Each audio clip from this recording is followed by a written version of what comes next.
Struggling to pay your child support? Are not receiving any? Need a modification? Has the Department of Revenue filed a case against you? Don't face this alone. If you are dealing with a child support problem, a knowledgeable family law attorney may be able to help you solve it. Let us help so you can focus on being the best parent you can be. Stress less, choose more. Hi, everybody. Good afternoon. My name is Conti Moore-Smith, and I'm a family law attorney located in Orlando, Florida. Frank, do you want to introduce yourself? Yeah, I'm Frank Symphorien-Saavedra. I'm a board-certified immigration expert, founder of Symphorien-Saavedra Law here in Orlando, Florida as well. But you take cases everywhere, is that correct? I do, especially now where our clients are being moved all over the country. So yeah, we handle cases all throughout the country regularly. I mean, I'm traveling a lot these days. I bet you are. So thank you again, Frank, for joining us. Every month for our viewers, we come on and just talk about what are the updates of immigration law, how does this impact people who are seeking help from family law courts. And so it's been very helpful for people to learn about the newest trends that are happening and what's happening within this area of law. It's a hot topic. So I really want to thank you, Frank, for joining us every single month for the past few months to help our viewers learn more about what's really going on in the immigration world. Yeah. So I think we have some questions or some topics that we want to go over. And so I think the first question that we have is, I'm undocumented and in an abusive relationship. Can I still file for divorce in Florida? And the answer is yes, so long as you meet the requirements for Florida to have jurisdiction. So for Florida to have jurisdiction, you need to have been in Florida or resided in Florida for 6 months. And so you can file for divorce. Now, there are concerns about, if you are undocumented, can you be picked up by ICE at the courthouse? Possibly, but we're not really, our documents or our pleadings aren't really stating whether or not you are here legally or illegally. We don't really have that. We don't include that information in the actual petition. Now, if your spouse is upset and they're being nasty, we are getting a lot of calls from people who are saying, well, my spouse is not here legally, or, and they're being very vindictive. And so, they may point out in a pleading that you're not here legally, right? And so we can't really control what the government does as it relates to if they pick up someone who's not here legally at the courthouse. But sorry, just to ask you, sorry to cut you off real quick, Auntie, but are you seeing judges or any of the bailiff or, court staff, actively, calling immigration or no, requesting that? Because historically, if you called immigration, they used to get thousands and thousands of tips a day from people just in this situation saying whatever. And, ICE usually didn't have a lot of resources to pick up on those tips. Obviously, with this new big, beautiful, horrible bill, there's a lot more resources for ICE to maybe pick up on some of those tips and maybe act on those things. But at the same time, they know that a lot of the information sometimes is false, right? So they have to do their own diligence in looking at those things. And I'm glad to hear that you're not seeing, the local sheriff's department or the bailiff or the court actively involved in trying to report people to immigration or trying to start those sorts of things. Yeah, I haven't heard of that happening in any of the courts that we service in Central Florida. But what I have seen during the intake process is that one spouse is trying to use that to instill fear in the other. And so it's a real nasty tactic that is being used, and and you hear it more where they're not documented. They're not well, but you've been married to them this entire time, knowing they weren't here properly. But that children with them either, right? Right. And so so you see that coming up. And so I think it's the fear of, I'm going to report that you're not here legally, that is really keeping people in these abusive relationships. And so it's unfortunate, but in Florida, you can still move forward with the divorce. You can still, try to get injunctive relief or getting a hearing if you feel that you are in danger. Right. And I guess that ties into the next question that we always hear and that we have reported, which is, what is a VAWA and who qualifies for it? So VAWA is called the Violence Against Women's Act. It's a statute that's been long. I think it's sometimes in 2003 that Congress enacted. And the purpose of the statute was to protect victims of violence in domestic relationships from being sort of, being controlled and being in a situation where they couldn't leave the abuser because of fear of being deported or because of their immigration status.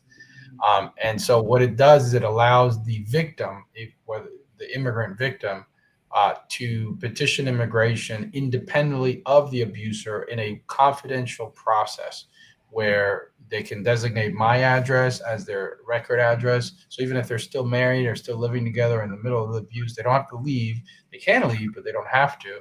And they can designate my address, and immigration receives all documentation through my office so that the abuser isn't aware of it.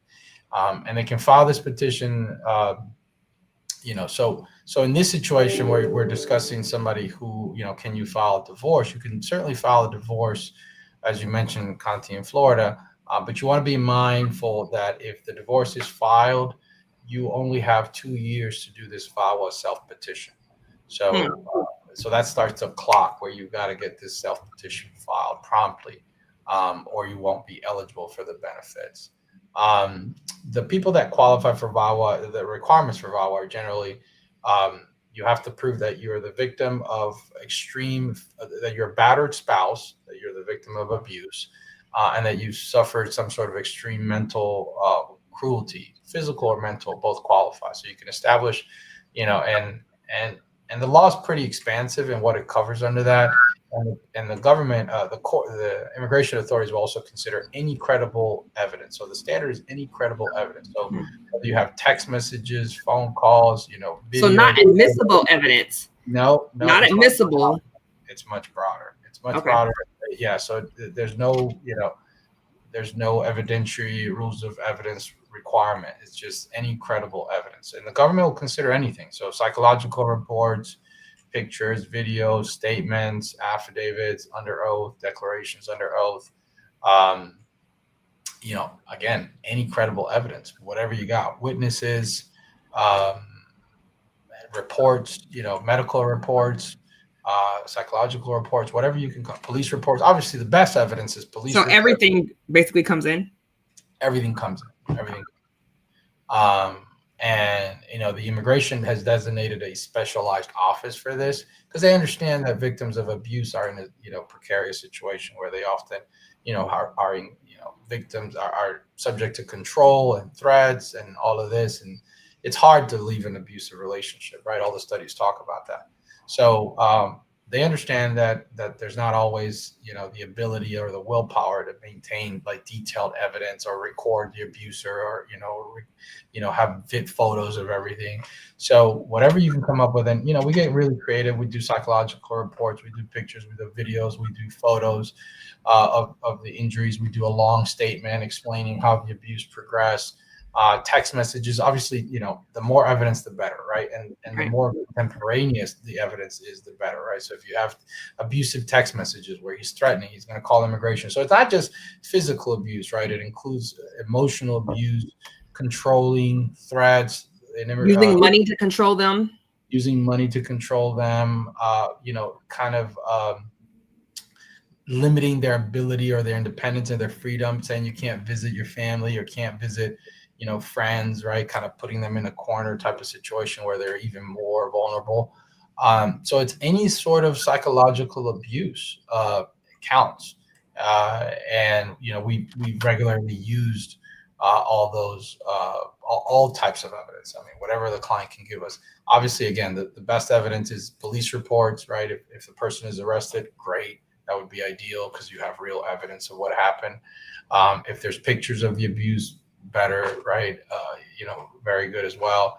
If there's text messages, right, from the abusing threats and the control and, maybe using money, using sex, or using all sorts of, Okay. we can use all of that. Okay. And so I think you kind of answered this question, but I want to make sure that we answer it for the viewers. Does filing for divorce hurt my chances of getting approved under VAWA? So the answer is no, not per se, because the divorce itself doesn't say anything about the relationship or the abuse that transpired. And I failed to mention a couple of other requirements. You do have to prove that you're a person of good moral character. You have to prove that the relationship was legitimate and good faith, right? And then third, you have to prove the actual abuse. So there's three main requirements. So whether you're divorced doesn't go to the heart of any of those issues, right? It doesn't go to whether it was a legitimate relationship at inception when you got married. It doesn't say whether you're the victim of abuse per se, and it doesn't really go to your character if the person's being abusive and you have good reasons to divorce. But there is a 2-year sort of statute of limitations, if you would say, where if you if you divorce, you have 2 years limits to file the VAWA. So that is it the 2 years from the date you file it, or is it 2 years from the final judgment? It's 2 years from the final judgment. Sorry, thank you. Okay, so if you start a divorce and then you get divorced, you have 2 years from the date that the final judgment is issued to apply for a VAWA. Exactly. Okay. Yeah. Okay. Yeah. We kind of went over what proofs required. They take almost anything but something like, police report. So, and the reason I say that, so if you go to an injunction hearing, it has to be admissible. So if we have a hearing, we can't bring in police reports. We can't bring in reports from doctors. That's hearsay. And so it's a I think it's preponderance of the evidence. Don't quote me on that. But the burden is much higher if you're trying to get an injunction as far as, what's required for you to be able to show. And if you have text messages or comments that they've made to you, that's one thing. But a police report is not admissible as evidence for an injunction hearing. So you can call the officer and have them testify as to what they did throughout their investigation and stuff like that. But we just can't enter into evidence a police report in a court proceeding. So that's one of the main differences. Yeah, and for immigration purposes, they're not subject to the rules of evidence. Basically, everything comes in, hearsay comes in, anything that the standard is any credible evidence. Now, I'll say this, Conti, and this is sort of a warning sign for people out there that, want to be careful with this as well. And it has to be legitimate claims. VAWA is one of those things that this administration is looking under a microscope because of that, lenient standard, right? And unfortunately, as anytime there's some leniency and in any benefits, there's people who have a tendency to abuse it. So there's ongoing, trending threat, tagline used to be called arreglar sin salir. What that is in Spanish is it means, fix your papers without leaving, right? Because one of the benefits of VAWA is that if you entered illegally, the humanitarian purpose behind it is that it would excuse the illegal entry. And so if you're the victim of abuse, you didn't have to leave. You wouldn't have to leave the country. You wouldn't have to prove how you entered, and you're able to get your residency regardless of whether you entered legally or not. So a lot of people were taking advantage of this and doing fake statements, fake affidavits, and things like that. And so I will say that you want to be careful. Like, I had one of the craziest stories a couple of days ago where an attorney somewhere in Ohio or somewhere filed a VAWA, because you can also do it through children of victims of abuse. So technically, if you're the child of an abuser or the stepchild of an abuser, you can also file these types of petitions. So this person filed an abuse as a parent based on the abuse by his, he said it was a teenage child, and didn't file any evidence in support of it, just filed the parent's affidavit. No police reports, no psychological reports, nothing, just an affidavit. And I think that's obviously borderline unethical. But unfortunately, these people paid a bunch of money for this. So you want to be careful. I mean, it needs to make sense, right? If it's too good to be true, it probably isn't true, right? So, people need to use common sense and understand that, yes, it's any credible evidence. And if it's real, but the officers are looking at this to make sure that the claims you're making are bona fide, that there is some evidence. It's not subject to the evidentiary standard of admissibility or based on rules of evidence, but it does need to pass a basic test of frivolousness and based on some facts. Okay, that was helpful. Our next question is, can I get custody of my children if I'm undocumented but escaping abuse? So in Florida, so long as Florida has jurisdiction over the child or the children, so that means that the child would have to have been in or resided in Florida for at least 6 months, then we can go to court and we can file a petition for paternity, or we can try to get time sharing established. Again, there's nothing where you have to check off, I'm here legally or unlegally, to be able to get relief from the family law court. And I just want to reiterate that, like, there's nothing to where you have to disclose, or where, where people are asking, well, is this person here, is there a citizen, or are they not? Are they here legally, or are they not? Like, that's not in the petition that we file. So I just want to make sure that everyone understands that if you need to get help because of abuse, you can file a petition for, or you can try to get a domestic violence injunction granted to protect you and the child. So they're not saying these laws only apply to citizens or people who are here legally. And I guess I would say too, Conti, with that is that historically, if you're the victim of abuse, anyone in this situation, you don't have to reveal the information, as you mentioned. I guess thanks for that. That's helpful that you don't have to reveal your immigration status, but obviously there is some general threats and risk, right? That the abuser may report to immigration, et cetera. I would say what you want to do is be proactive and get ahead of this. And, if you're going to file for your children for custody or for divorce, et cetera, you want to get ahead of it. And not in a false way, but you want to keep records of what's going on in the relationship. You want to, keep those text messages, maybe send them, if you're worried about what's going to happen, send them to, personal email somewhere that you can record and have copies of everything along the way, and be proactive in getting this thing filed. Because if you do file the VAWA before the custody hearing, whatever, situation happens in regular court with custody or divorce, the VAWA, typically you can file it with an application for residency as well. And historically, that has accorded you two things. One is a benefit called deferred action, which usually deferred action was sort of a determination by ICE, Immigration and Customs Enforcement, that they would not enforce immigration laws against you, that you were authorized to remain while this VAWA case was ongoing. And two, and with that, you can also ask for a work permit while the application is pending with immigration. And then the second thing you also historically got is a determination by the government that you are here legally and under a period of authorized stay. So, if you get ahead of it and you file the VAWA, that can offer some protection when you go ahead and move forward with the custody or with the divorce, because you don't have to have custody, you have to have divorce, you just have to have some proof of the abuse, right?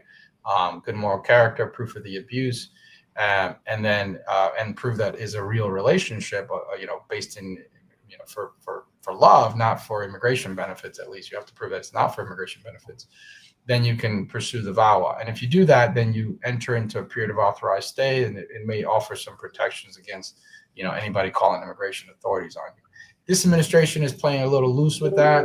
Sometimes they're trying to revoke some of those frivolous false VAWAs, right? So you do want to, I would say in my office, we always try to over substantiate, we don't, any credible evidence is a really low standard. So we always try to over prove it. Mainly because now, obviously, it's even more important because of this administration, because they're looking at trying to revoke some of those approvals or trying to enforce immigration laws against these people and canceling some of those protections that used to be afforded.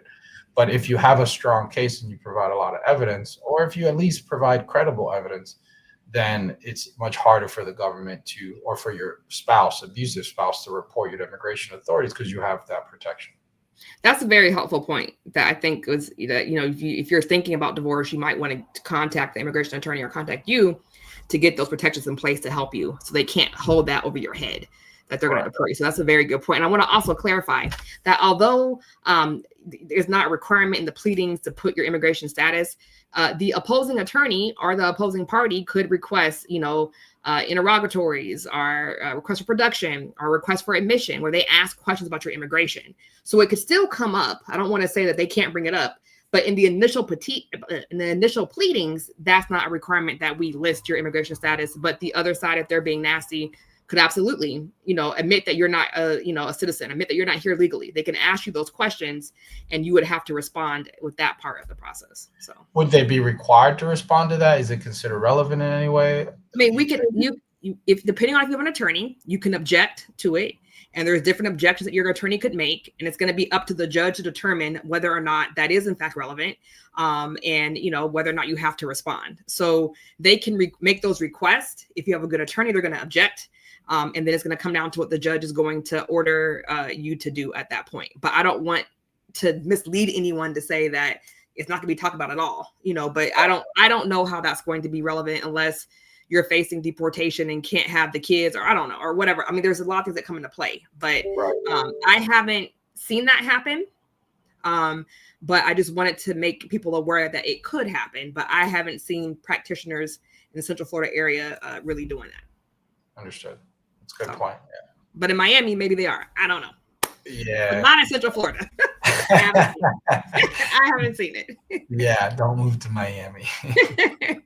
I mean, everything goes in Miami, right? I mean, the stories I hear in immigration are crazy. I said Ohio, but the whole arreglar sin salir, where you just, it was trending for a while on TikTok and some of social media, and they had videos talking about, is your husband mean to you? Does he say mean things to you? Are you unhappy?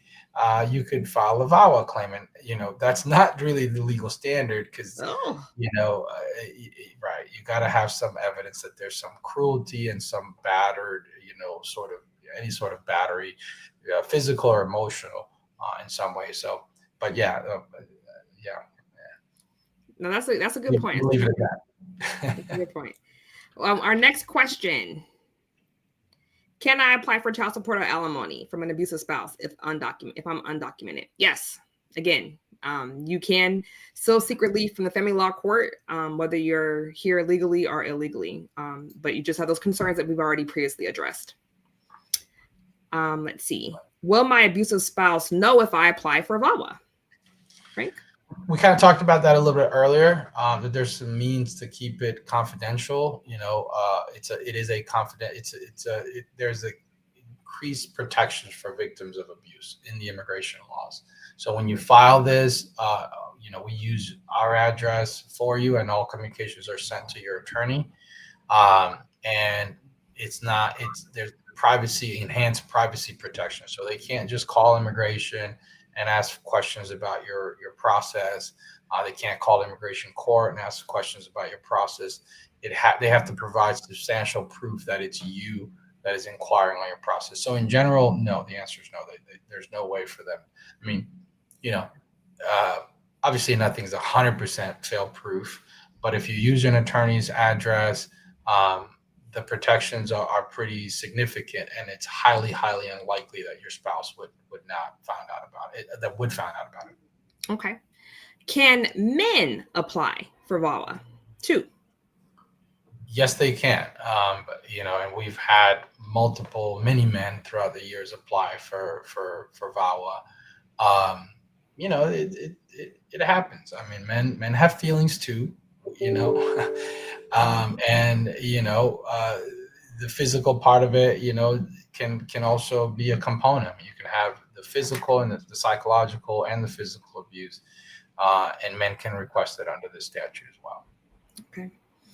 And what if my spouse threatens to have me deported if I leave or call the police? Well, I think this is kind of what we talked about before, that you kind of want to be proactive and get ahead. I mean, that is part of the evidence, right? I mean, tell them to send it to you in a text, right? Or record them when they do that, right? Because if they are being abusive and they're threatening, that is part of the psychological abuse and psychological control that they're exerting upon you. And you can, get protections under VAWA on this. So, You want to have records and some evidence, and you want to have more than credible evidence. Credible evidence is a standard, but you want to have a little bit more. And you can present that evidence in your application. And if you file it in advance, right, before, you go ahead and call the police, then, you will have some protections against the abuser. No, and what you said about getting the evidence, whether you are going to file with VAWA or try to get a domestic violence injunction, you need to have a paper trail. Right? He said, she said stuff is not going to really get you anywhere. So if someone's doing something to you, you might want to document it by, hey, I didn't appreciate you cussing me out in front of the kids and threatening to take my money if I did it. Please don't do that again. Like, you want to create that paper trail where you're texting them or emailing those things. And then we can at least say, well, you never responded and denied it, did you? You never, so you need to create the paper trail so that we can have something to work with, because the courts, especially if you're trying to get an injunction, they may not just grant it off of something that you're saying, the other person saying the other thing, like something different. We have to have something that's like, oh, well, I believe this person more. There's this evidence goes with their testimony. So it's really important to create a paper trail. There's a lot of times it's helpful if you have Ring camera footage. If you have camera footage within your house that you have access to be able to record to show what happened in the house, like those things are helpful. Videos are very helpful. But just he said, she said stuff is not as helpful. So you definitely want to create a paper trail if you don't already have one. That is a really great point, Conti. And that you can, right? You can create that paper trail by recording what the person is saying to you, right? And responding in an email. I love that you pointed that out, because that's critical. But they're also, so let me add the caveat to it, because we had to litigate this issue. Depending on how you record them, it may or may not be admissible in court if there was an expectation of privacy. A lot of people come into us and they're like, oh, well, I have it, I recorded him on the phone. Well, in Florida, you can't do that. Okay. Right. That's the issue.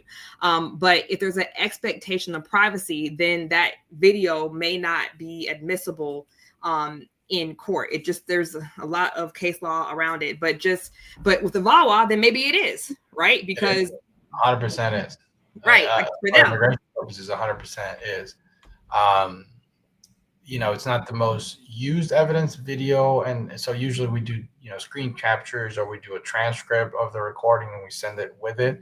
But for immigration purposes, you can, again, it's anything, any credible evidence, you can submit it. Obviously, there's a separate issue as to, is it legal under Florida law? But for immigration purposes, we use all of it. Right. But this has been great. I learned a lot about VAWA that I did not know. So I appreciate you coming on and helping us educate our viewers about what their options are. Again, Frank is an amazing board certified immigration attorney, and anyone who is watching this video can use him if you need him. So let's put up his information so that you can contact Frank. Please reach out to him. I've sent people to him and I've only heard great things. So he comes highly recommended, and he's highly respected in the Central Florida area.